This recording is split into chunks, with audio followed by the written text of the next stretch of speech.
Karena doamu diterima oleh Allah, namaku tercatat di dalam pintu surganya Allah.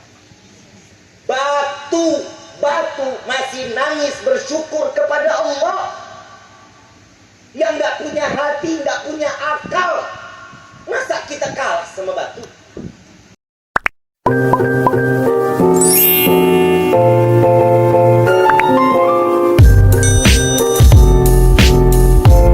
Maha benar Allah atas segala firman-Nya.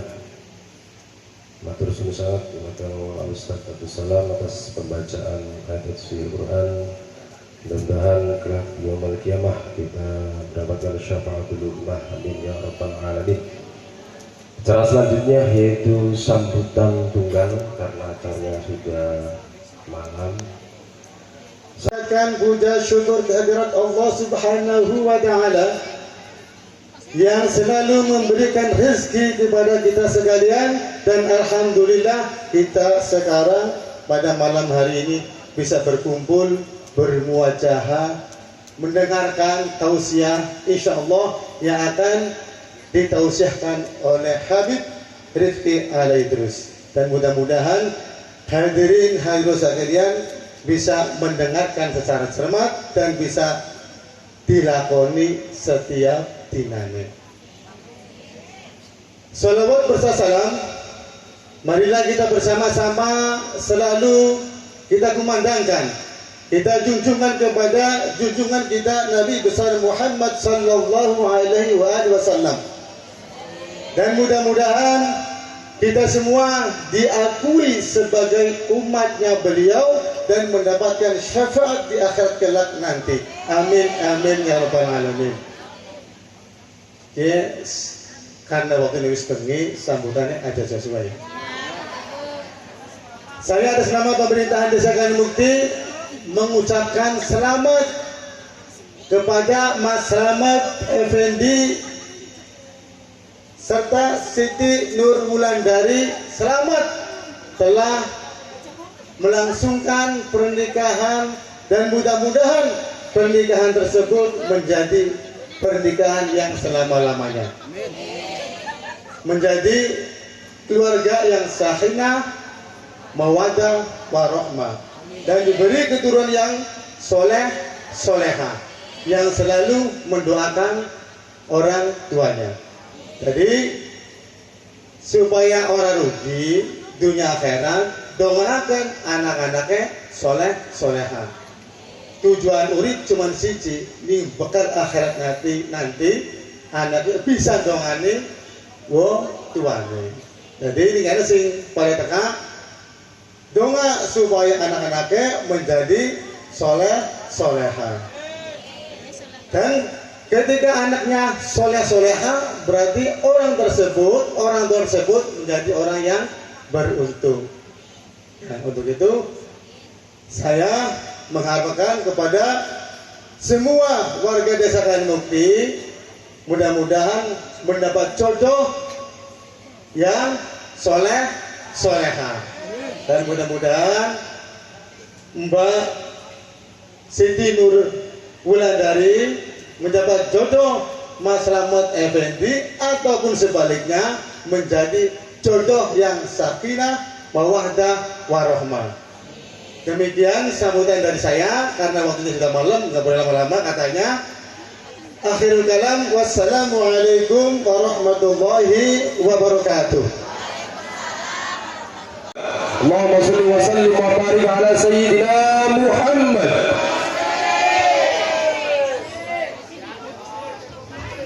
Bismillahirrahmanirrahim.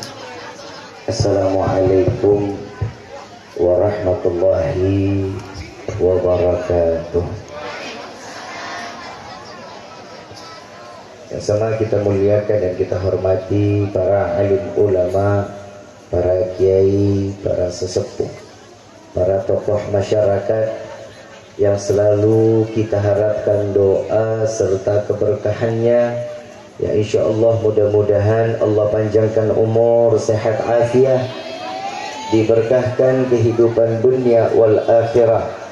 Dan insya Allah mudah-mudahan kehadiran beliau-beliau di tempat ini penyebab turunnya rahmah, taufik dan hidayah dari Allah. Amin ya rabbal alamin. Salam ta'zim tak lupa kami sampaikan kepada seluruh jajaran pemerintah daerah, baik Bapak RT, Bapak RW, Bapak KU. Ya, insya Allah mudah-mudahan Allah panjangkan umur, sehat afiah, diberkahkan kehidupan dunia wal akhirah, dan insya Allah mudah-mudahan jabatannya di dunia ini penambah amal ibadah di sisi Allah. Amin ya rabbal alamin. Bil khusus kepada sahibul hajat, keluarga besar Bapak Tasrifin dan Ibu Sukinah yang telah menikahkan putra dan putrinya, terkhusus pasangan mempelai Slamet Effendi dan Siti Nur Wulandari. Ya, insya Allah mudah-mudahan Allah jadikan keluarga yang sakinah, mawaddah, warahmah, diberikan keturunan yang saleh-salehah, Allah berkahkan rezekinya, dipanjangkan jodohnya sampai ke dalam syurganya Allah. Amin ya rabbal. Wabil khusus hadirin wal hadirat, mu'minin mu'minat, fahamdan li rabbin hassana bi Muhammadin wa an ghadana min zulmati jahli wa dayyajiri ila nuril islamin wa ilmin wa hikmatin wa imanin wa yumnin wa khairil awamiri. Alhamdulillah, alhamdulillah ala ni'matil islam wal iman wa kafa biha min ni'mah. Alhamdulillahilladzi hadana bi abdihi al-mukhtar man da'ana ilayhi bil idni wa qad nadana labbaika ya man dallana wa hadana. Shalla alayka Allahu bari'uka alladzi bika ya mushaffa'u khassana wa habana ma'alika al-adhari ma'dini sirrika al-asma fahum sufunun najati himana labbaik ya Rasulullah, labbaik ya Nurullah, labbaik ya Habibullah. Pertama-tama limpahan puji serta syukur kita panjatkan kehadirat Allah Subhanahu wa ta'ala yang maha agung, yang maha luhur, yang maha bijaksana, yang alhamdulillah di malam yang penuh keberkahan dan kemuliaan ini Allah masih izinkan kita mencicipi dari sekian banyak miliar nikmat Allah berikan kepada kita, khususnya nikmat Islam, nikmat iman, nikmat sehat wal afiah, nikmat umur yang panjang. Insya Allah kenikmatan ini tidak Allah hapus sampai ajal menjemput kita. Dan kita juga minta kepada Allah, mudah-mudahan apabila Allah tetapkan kita di dalam ajal, Allah matikan kita dalam keadaan husnul khatimah. Amin ya rabbal. Salawat beserta salam terlimpah curah keharibaan Nabi besar Muhammad sallallahu alaihi wasallam beserta keluarga, sahabat hingga umatnya sampai yaumil qiyamah. Amin ya rabbal alamin. Ayyuhal hadirun jama'ar rahimakumullah. Tidak ada sesuatu kata yang lebih pantas yang keluar daripada seorang hamba seperti kita yang penuh dalam dosa kecuali ungkapan syukur kepada Allah dengan mengucapkan alhamdulillah atas anugerah rahmat serta hidayah. Allah kumpulkan kita di dalam majlis yang penuh keberkahan ini dengan pembuktian syukur kita kepada Allah. Allah meringankan langkah kaki kita keluar dari rumah ke dalam majlis yang penuh keberkahan. Kenapa? Karena tidak akan seseorang diizinkan masuknya ke dalam tempat mulia kecuali Allah yang menginginkan orang tersebut menjadi mulia di sisi Allah. Dan tidak akan seseorang berkumpul di dalam tempat yang penuh dalam keadaan terhormat kecuali Allah menitipkan kehormatan tersebut kepada hamba agar hamba lain menghormati dan dihormati oleh orang-orang yang dekat dengan Allah. Insya Allah. Sekarang saya mau tanya, berarti rahmat Allah itu penting apa enggak? Hidayah dari Allah itu diharapkan apa enggak? Sekarang saya mau tanya, Begitu dia pulang, sampai di rumah, subhanallah, contoh nih kita nih, contoh. Berarti kan sesuatu perkumpulan ini baik. Baik nggak? Tadi kita dengar ada baca sholawat, ada yang main hadrah, ada baca maulid. Di dalam kitab Ta'lim Muta'allim dikatakan, sholawatnya seorang hamba itu adalah doa. Sholawatnya malaikat itu berupa istighfar, meminta ampunan dari Allah. Sholawatnya Allah kepada Nabi itu berupa rahmah, kasih sayang. Jadi mau nggak mau, suka nggak suka, kita pulang dari tempat ini, semua doa kita pasti dikabulin sama Allah. Mau nggak mau, suka nggak suka, keluar dari tempat ini, semua dosa kita diampunin sama Allah.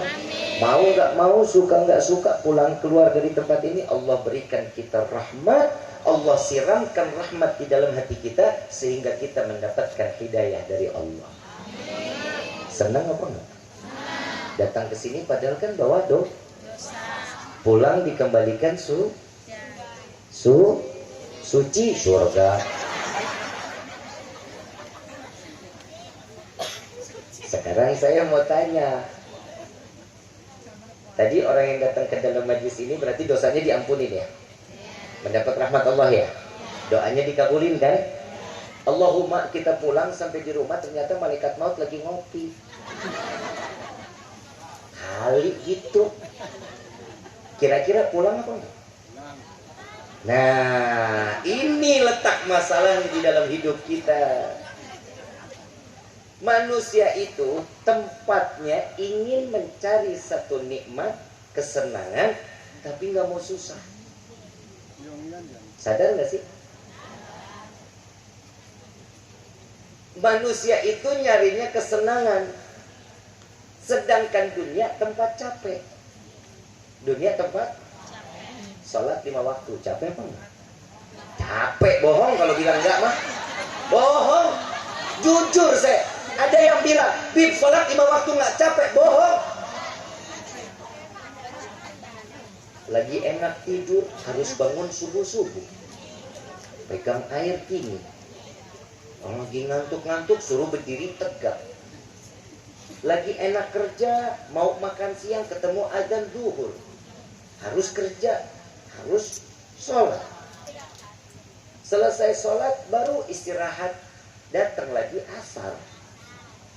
Begitu di perjalanan, baru sampai rumah sebelum maghrib, lagi duduk ngobrol sama keluarga, datang lagi adzan maghrib. Habis selesai mandi, udah rapi, lagi mau nonton TV, tahu-tahu adzan lagi isya.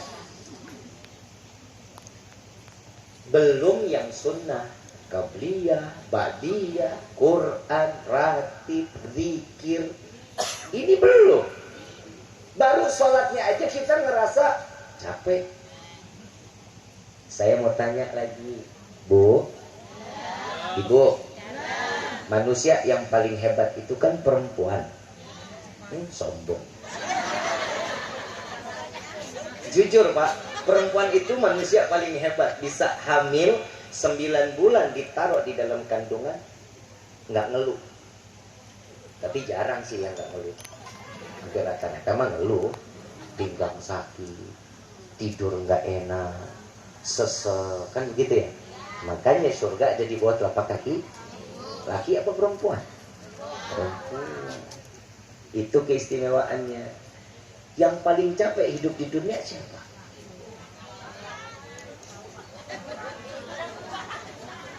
Yang paling capek siapa? Perempuan. Melek mata, ngurusin anak, ngurusin suami, belum nyapu, belum ngepel, belum nyuci, belum ngejemur, belum nyetrika, belum semuanya, belum ke pasar, belum masak. Belum lagi yang satu anak nangis, yang satu lagi minta dibikinin apa. Capek nggak Bu?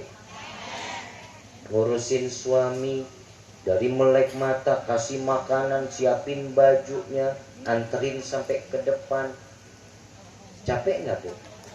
Makanya Allah kasih keringanan agar ibu nggak capek. Makanya yang namanya laki-laki itu boleh nikah 2, 3, 4. Lah, tunggu. Ada nggak ayatnya? Ada nggak Allah memperbolehkan? Urusan ibu apa nggak ngasih? Kita laki-laki ini untuk menjadi seorang hamba yang bisa menjadi hamba yang taat, ya ikutin dong apa kata Allah. Tenang Pak, saya belain Bapak.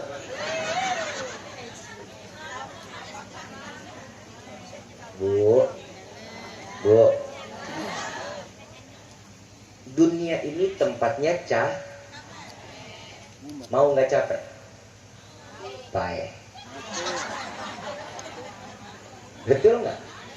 Orang nggak mau capek mati. Mau apa lagi? Hidup nggak mau ada ujiannya. Mati. Hidup nggak mau ada fitnahan sama Allah. Betul nggak? Nah, makanya Allah menjelaskan salah satu di dalam surat Ar-Rahman. Satu ayat diulang puluhan kali. Satu ayat diulang puluhan. Fabi ayyi ala'i rabbikuma tukad. Apa manfaatnya? Di dalam satu surat, satu ayat tapi diulang-ulang. Agar kita sadar nikmat yang mana yang kalian dustakan wahai hambaku, kata Allah. Ibu tinggal ada di Cirebon Timur, nikmat apa enggak? Banyak nggak orang yang nggak punya rumah? Banyak nggak orang yang terlantar? Ibu, bapak makan sehari 3 kali, nikmat apa enggak? Ada nggak saudara-saudara kita yang belum tentu sehari bisa makan? Dapat rezeki walaupun 10.000, nikmat apa enggak? Ada nggak saudara kita yang dari pagi sampai malam cari rezeki cuma dapat 2.000 rupiah? Ada. Jangan pernah memandang diri kita yang serba kurang, tapi syukur kepada Allah. Hari ini kami masih diberikan nikmat dari segala bentuk hasil upaya kami.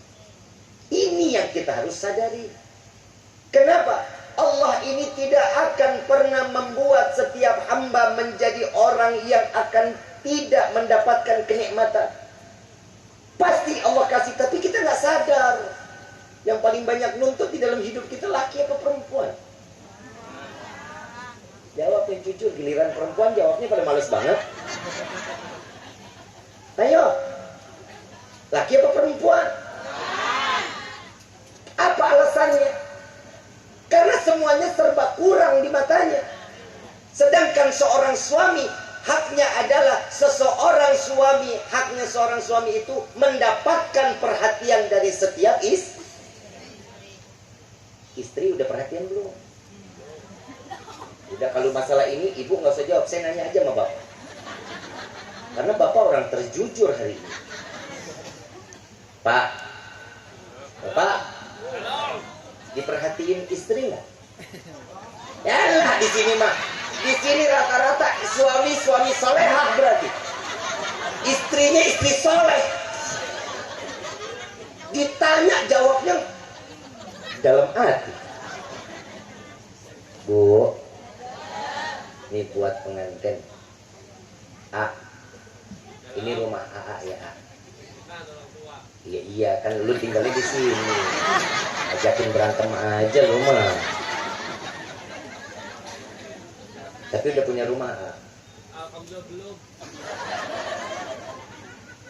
Tinggal sama orang tua nikmat nggak? Alhamdulillah nikmat. Mau makan tinggal makan. Betul? Sekarang bisa. Tapi kalau dia makan, istri harus yang dipikirin ada nggak? Tuh laki-laki. Yang namanya seorang suami memikirkan bukan hanya untuk dirinya, melainkan siapa yang mendampinginya juga dalam pikirannya. Jangan dikira suami jalan cari rezeki di luar, ibu nggak dipikirin. Dipikirin, tapi ibu yang nggak pernah mikirin bapak. Betul nggak? Kalau nggak bawa duit, ngamuk. Kalau ngomong sama suami seperlunya, Pak minta duit, Pak minta duit. Ditanya, Pak udah makan apa belum? Nggak pernah. Betul kan Pak? Bapak pernah nggak ditanya sama istri, Pak besok mau dimasakin apa? Boro-boro no katanya. Biarin aja mas, saya adu aja sekalian ya. Bu, suami itu pengennya ngelihat istri yang perhatian. Ibu punya suami rezeki bukan? Nikmat nggak? Bapak punya istri nikmat nggak? Musibah. Enggak ya Pak ya? Nikmat, bisa punya keturunan, kan begitu kan? Alhamdulillah, syukur sama Allah. Dan segala kekurangan yang ada di dalam rumah tangga bisa saling menutupi. Gak mungkin setiap hamba itu banyakkan kurang daripada lebihnya. Si suami punya kelebihan untuk nutupin kekurangan, istri punya kelebihan untuk nutupin. Gak ada nutupin dirinya sendiri. Jarang yang begitu. Mana ada yang namanya maaf. Kalau istri bagian enak dia senang, bagi buat suami entar dulu. Bu, ada satu kisah. Rasulullah SAW punya istri yang bernama Siti Khadijatul Kubra. Beliau ini saudagar, Bu. Siti Khadijah orang yang kaya raya. 70% tanah Mekah punya Siti Khadijah. 70% kebayang. 70% tanah yang ada di kota Mekah punya Siti Khadijah. Begitu beliau nikah dengan Rasulullah, habis semuanya. Sampai satu waktu Rasulullah pulang melihat Siti Khadijah sedang menyusui Siti Fatimah binti Muhammad Rasulullah SAW. Dan di saat itu Siti Khadijah badannya tinggal kulit sama tulang, kurus badannya. Yang keluar, yang saat diasikan Siti Fatimah tersebut lagi bukan air asi yang keluar, tapi darah segar. Saking nggak punya apa-apa, saking nggak ada yang harus bisa dimakan untuk menjadi gizi untuk si bayi, sampai keluar asi nggak, tapi yang keluar darah segar. Menangis Rasulullah SAW. Begitu mendengar isak tangis Rasulullah, Siti Khadijah berpaling. Wahai Rasulullah, engkau telah pulang. Ini aku melihat engkau tidak lagi memiliki harta, bahkan asi pun engkau tidak memiliki. Yang keluar adalah darah segar. Ya Khadijah, jika engkau ingin berpisah dengan, maka akan aku kabulkan, kata Siti Khadijah, kata Rasulullah. Apa jawaban Siti Khadijah? Ya Rasulullah, apapun yang aku berikan untuk Allah dan untukmu, maka itu adalah semua aku ridha, aku ikhlas demi untuk dakwah Allah Subhanahu.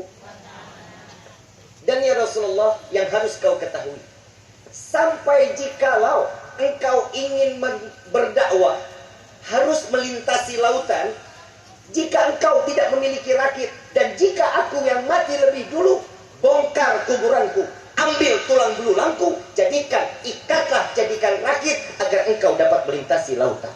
Tuh istri yang salehah,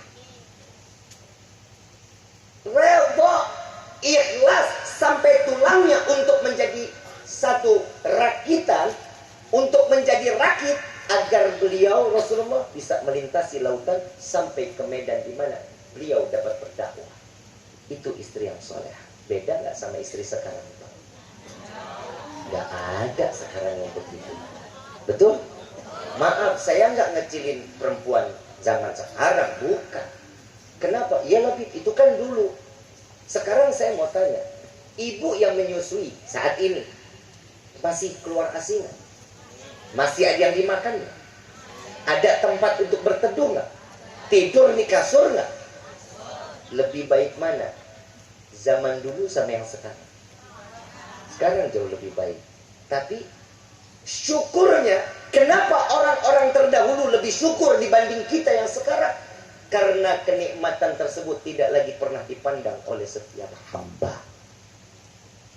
Ibu bapak yang dirahmati oleh Allah, saya ceramah bukan berarti saya orang yang baik, bukan berarti saya orang yang paling benar, bukan. Enggak, saya enggak bilang seperti itu. Dan jangan pernah punya pandangan seperti itu. Mungkin bapak sama ibu yang jauh lebih baik dari saya. Seandainya ibu sama bapak masuk ke dalam surga duluan, saya wasiat, boleh nggak? Boleh saya wasiat? Ibu bapak masuk surga keduluan, tolong cari Rifki di dalam surga. Kalau nggak ketemu Rifki di dalam surga, minta sama Allah.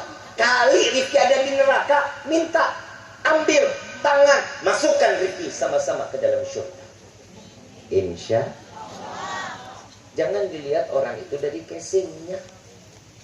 Melihat orang ini, wah ini orang baik nih. Melihat gondrong, tatoan, rampok. Jangan. Nggak boleh.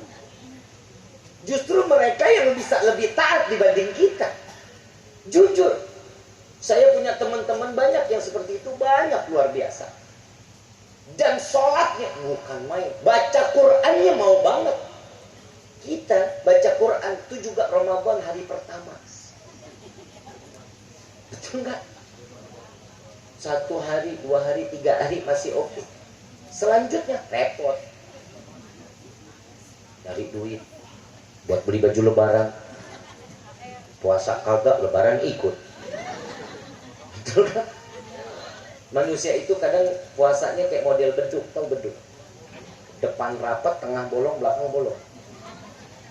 Ada nggak yang belakangnya rapat, depan bolong, tengah bolong? Ada yang begitu juga ada. Kenapa? Yang di belakangnya minggu terakhir Ramadan dia puasa, ibadah bener, harapan THR. Betul ya? Tapi insya Allah di sini mas semuanya suami-suami soleh, istri-istri soleha, insya Allah. Untuk masalah rezeki, untuk masalah rezeki, untuk kita semua. Rezeki itu udah diatur belum sama Allah? Dari mulai kita di dalam kandungan sampai kita mati, itu rezeki udah diatur sama Allah. Bisa nggak ditambahin? Bisa nggak? Nggak bisa. Kenapa? Karena sudah tertulis. Karena sudah ketentuan. Bisa ditambah? Nggak bisa. Kalau dikurangin, bisa? Gak bisa juga, karena sudah catatan Allah Subhanahu, sudah tertulis di Lauhul Mahfuz. Sudah di Lauhul Mahfuz, sudah tertulis.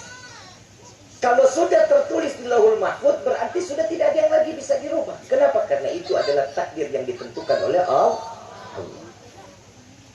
Setiap manusia, jika seseorang yang sudah ditetapkan masalah rezeki, yang sudah ditentukan oleh Allah, nggak bisa ditambah, nggak bisa dikurangi, maka apa yang sudah disampaikan oleh Allah berupa rezeki tersebut adalah satu kenikmatan yang Allah berikan.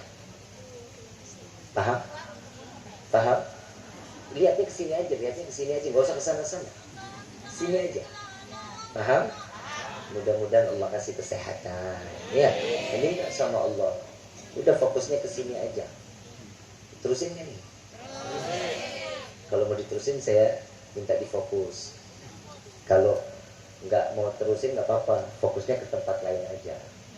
Ya, terus ya. Ibu bapak yang dirahmati oleh Allah, setiap rezeki ada satu peristiwa di zaman Sayyidina Malik bin Dinar. Sayyidina Malik bin Dinar ini adalah seorang yang alim, ahli sufi, dakwah kemana aja dia dakwah. Ada seorang keluarga, adik kakak, penyembah api, namanya kaum Majusi. Si kakak diajak sama adiknya. Si kakak ini sudah 75 tahun menyembah api. Si adik sudah 35 tahun menyembah api. Adik kakak dan keluarganya penyembah api. Lalu si adik bilang sama si kakak, "Kak, selama ini hidup kita begini-gini aja ya. Yuk kita coba, kita tes Tuhan kita ini benar apa enggak." Mulai tanda tanya di dalam hati. Lalu dikatakan, "Apa yang kau inginkan?" Kalau api adalah Tuhan kita, dia pasti akan mengakui kehambaan kita kepadanya. Selama kita ibadah, sembahyang, kita menyembah api tersebut, pastinya dia tidak akan membakar kita, katanya. Tapi kalau ini api membakar kita, berarti ini bohong. Dia bukan Tuhan kita. Oke, kata kakak. Bakar. Keluarlah api. Yang ditanya sama adiknya, "Kakak mau duluan apa saya?" Kakak nggak mau. Adiknya dulu. Sama kan sama di hidup kita kan ya? Yang susah kasih yang kecilan dulu. Tuh. Ntar yang enak urus saya. Kan gitu ya? Si adik duluan disuruh. Adik masukin tangannya ke api. Teriak dia. Aduh! Dia benar, Kak. Dia bukan Tuhan kita. Selama ini tidak ada satu kebaikan yang kita sembah dari dia untuk menyelamatkan kita. Tapi dia malah melukai kita. Saya keluar dari agama ini. Ini si kakak. Ayo Kak, kita cari agama yang diridhoi. Agama apa, kata si kakak? Saya mendengar agama Islam adalah agama yang diridhoi. Cari. Begitu di tengah jalan, si kakak berubah pikiran. Dek, saya lebih baik untuk terbakar api dibanding saya terbakar dan kerja dengan sang raja, tapi setelah saya selesai, saya belum mendapatkan imbalan dari sang raja. Mungkin esok. Besok pagi, begitu lagi istrinya. "Wahai suamiku, keluar dari rumah. Insya Allah ada rezeki makanan yang bisa kita makan hari ini." Si suami keluar dari rumah. Keliling pasar, nggak dapat kerjaan lagi. Masuk lagi ke masjid. Selesai masuk ke masjid, sore dia pulang lagi. Begitu dia pulang, dia bilang lagi, "Wahai suamiku, adakah yang kau bawa untuk kami makan?" Apa jawabannya? "Sampai saat ini aku sudah bekerja kepada sang raja, tapi aku belum mendapatkan imbalan dari sang raja. Besok hari Jumat, ini hari kemuliaan, maka mudah-mudahan esok aku akan mendapatkan imbalan dari sang raja." Keluar lagi besok paginya. Lebih pagi dari yang kemarin-kemarin. Dia keluar paling pagi. Dia masuk ke pasar. Dia keliling tidak mendapatkan. Sebelum sholat Jumat berkumandang, ini orang udah duluan masuk ke dalam masjid. Lalu dia mengatakan, "Wahai Tuhan yang maha kaya, wahai Tuhanku yang maha raja, Engkau adalah zat yang paling mulia. Jika hari demi hari yang Engkau berikan kepadaku masalah rezeki itu berupa ujian, aku masih dapat menerima ujian tersebut. Tapi tolong wahai yang maha raja, jangan kepada keluargaku," katanya.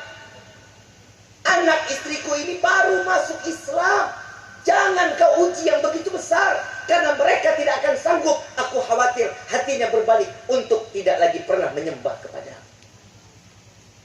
Ini doa seorang suami. Subhanallah, kumandang azan sholat Jumat, si suami sholat Jumat, rumahnya ada yang ketok, sisa anak sama istrinya di dalam rumah. Diketok rumahnya, buka pintu, ternyata yang dia lihat, si istri lihat ini, ada laki-laki tampan dan tidak pernah dia melihat adanya ketampanan tersebut di dunia. Begitu dibuka pintunya, dia lihat, "Siapa Tuhan?" "Saya pembawa imbalan dari sang raja." Di tangannya ada piring dari emas. Ada selampe terbuat juga dari emas. Diserahkan kepada istrinya. "Sampaikan kepada suamimu bahwa engkau dan keluargamu telah mendapatkan imbalan dari sang raja." "Baik wahai Tuhan." Diambil piring dan yang tertutup selampe. Dan ini terbuat dari emas. Saat beliau masuk ke dalam rumah, beliau buka selampe tersebut, ternyata di dalamnya ada 1000 dinar. Uang koin emas 1000 dinar. Ini kalau dijual mahal. Begitu dia ambil, Dia jalan, dia bawa ke pasar. Ini seorang istri bawa ke pasar. Mau dijual, biar jadi rezeki. Biar apa yang bisa dia makan. Yang penjual adalah seorang majusi juga. Penyembah api. Begitu dia jual kepadanya, timbangan pertama, timbangan kedua, dia lihat. Ini, saya yakin ini koin-koin akhirat. Karena di dunia saya nggak pernah lihat kan. Begitu dia lihat, dari mana kau mendapatkan? Ada seorang tampan yang datang membawakan kepadaku gini-gini, cerita dia. Setelah itu, ini koin tidak dijadikan uang kecuali ini orang, si orang majusi ini memberikan uang kembali 1000 dinar kepada si istri. Paham ya? Jadi koinnya nggak dijual, tapi dikembalikan lagi, diberikan 1000 dinar, dan dia bersaksi, asyhadu an la ilaha illallah wa asyhadu anna Muhammadur Rasulullah. Cuman karena ngelihat koin. Akhirnya ini istri pulang, si suami khawatir. Dia pulang tapi belum mendapatkan apa-apa. Si suami kemana-mana bawa selampe. Selampenya dikeluarin dari kantong, dia ambil debu dan pasir, dimasukkan ke dalam selampe. Diputer, dibuntel. Kalau seandainya istriku bertanya, apa yang bisa saya bawa, saya akan bilang, ini adalah gandum. Dan padahal isinya apa? Pasir dan debu. Dimasukin, ditenteng sama dia. Begitu dia dekat rumahnya, dia kaget. Rumah yang kumuh ini terlihat ada kasur mewah dan tercium makanan lezat. Ini selampainya ditaruh di depan rumah. Dia bertanya kepada istrinya, Assalamualaikum, waalaikumsalam. Ada apa ini wahai istri? Diceritakan oleh istri. Begitu selesai diceritakan ini, suami menangis. Lalu si istri balik tanya, wahai suamiku, apa yang kau bawa? Oh, bukan apa-apa, cuman gandum. Dia keluar, ini istri ambil itu selampai. Begitu dibuka, betul isinya adalah gandum. Paham ya? Yang awalnya dikeluarin apa? Yang dimasukin apa? Pasir dan begitu dibuka, hadiah bukan dari Allah. Apa hikmah dari kisah ini? Setiap manusia yang bersandar kepada Allah tidak akan pernah mendapatkan kekecewaan. Jika seseorang bersandar kepada manusia, pasti jauh dari kebahagiaan. Hidup yang kita alami saat ini, ujian terus bertubi-tubi, betul?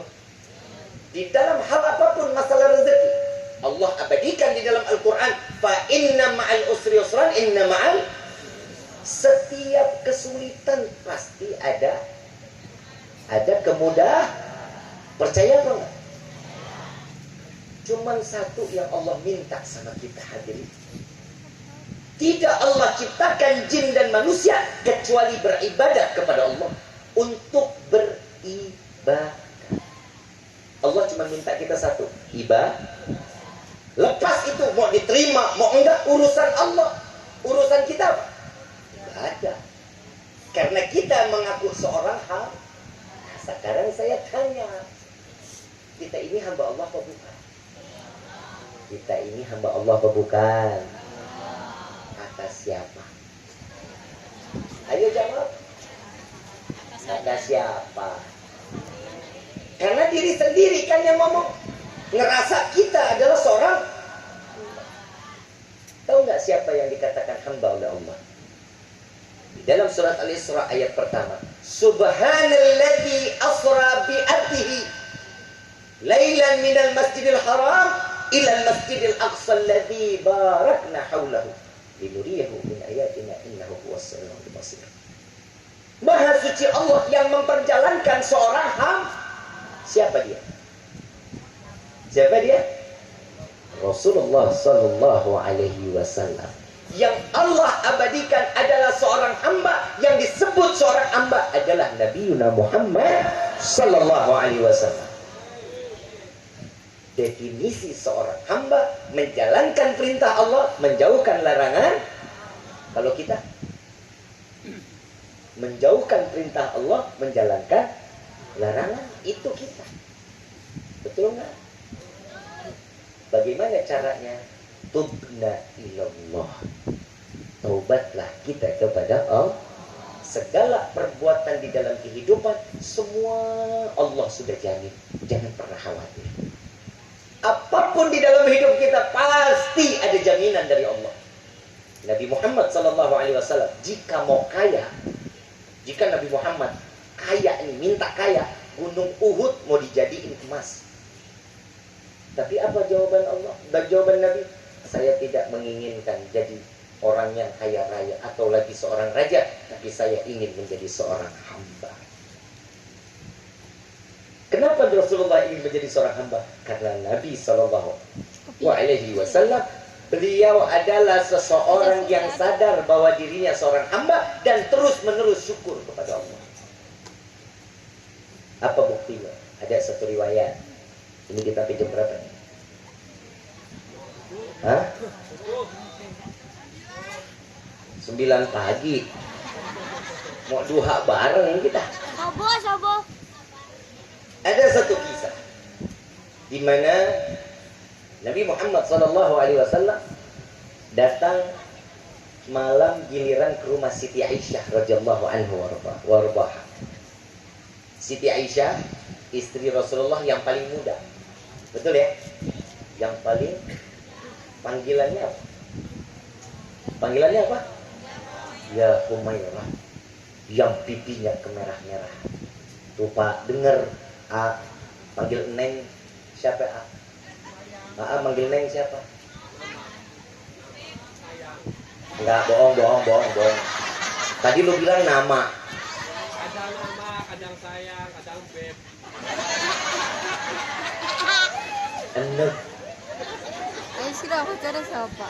Nabi Ngece. manggilnya Siti Aisyah siapa? Ya Humairah. Yang pipinya, wajahnya kemerah-merah. Suami di sini nyawa. Sudah ngerti. Saya mau tanya dulu, ibu panggil bapak siapa? Hah? Apa?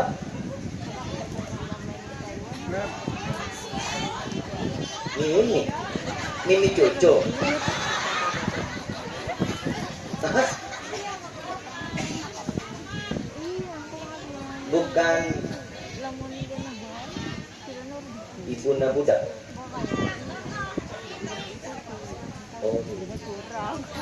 Oh Jawa ya? Oh gitu. Kalau ibu manggil bapak siapa? Bapak Kek. Bapak Kek, Mama Kek gitu ya? Pak. Woi. Bapak. Siti Aisyah dipanggil siapa? Ya Humairah. Mulai sekarang bapak panggil istri itu ya. Wah ini bit masalahnya. Saya pengen banget manggil, tapi istri saya hitam legep.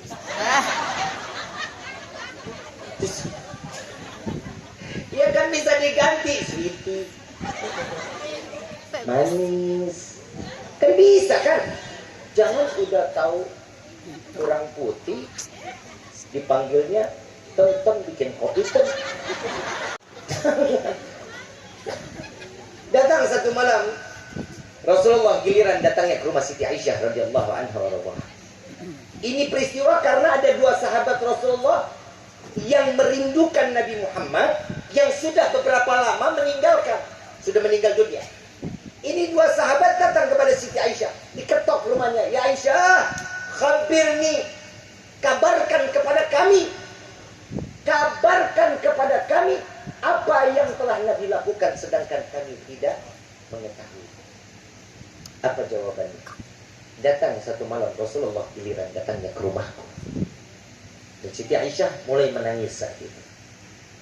Tiba-tiba Rasulullah begitu masuk bilang, ya Aisyah, bolehkah malam ini aku pakai untuk beribadah kepada Allah? Lalu Siti Aisyah mengatakan, ya Rasulullah silahkan. Aku adalah wanita yang paling beruntung. Dari barat sampai ke timur orang berbondong-bondong ingin dekat denganmu, ingin bersalaman denganmu.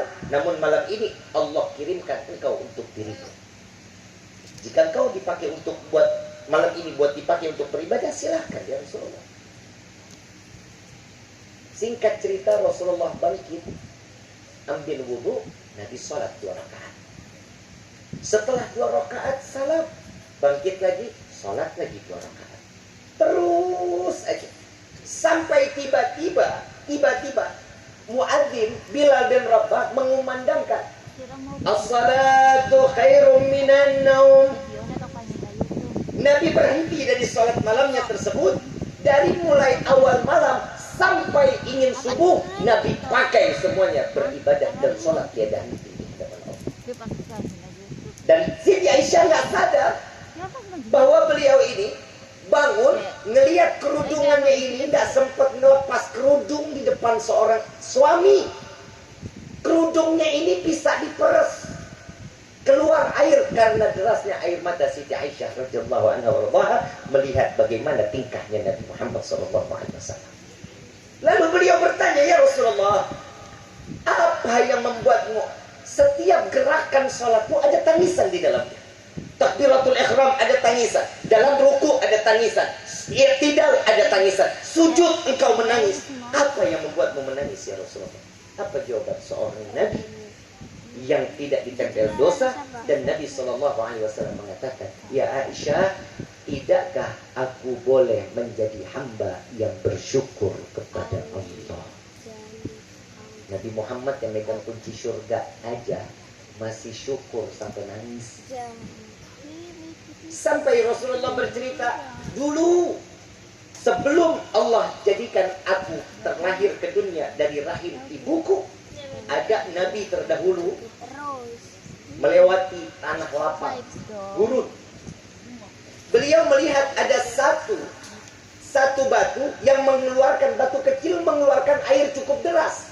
Lalu ditanya, wahai batu, apa yang membuatmu mengeluarkan air cukup deras? Wahai, karena doamu diterima oleh Allah, namaku tercatat di dalam pintu surganya Allah. Batu masih nangis bersyukur kepada Allah. Yang nggak punya hati, nggak punya akal, masa kita kalah sama batu? Kita yang dikasih akal, kita dikasih hati, kita dikasih untuk berpikir, tapi kita nggak mau syukur sama Allah. Orang yang nggak mau syukur lebih batu daripada batu. Betul nggak? Kalau batu aja pintar. Ibu bapak yang dirahmati oleh Allah, di akhir daripada tausiah saya di malam ini, yuk sama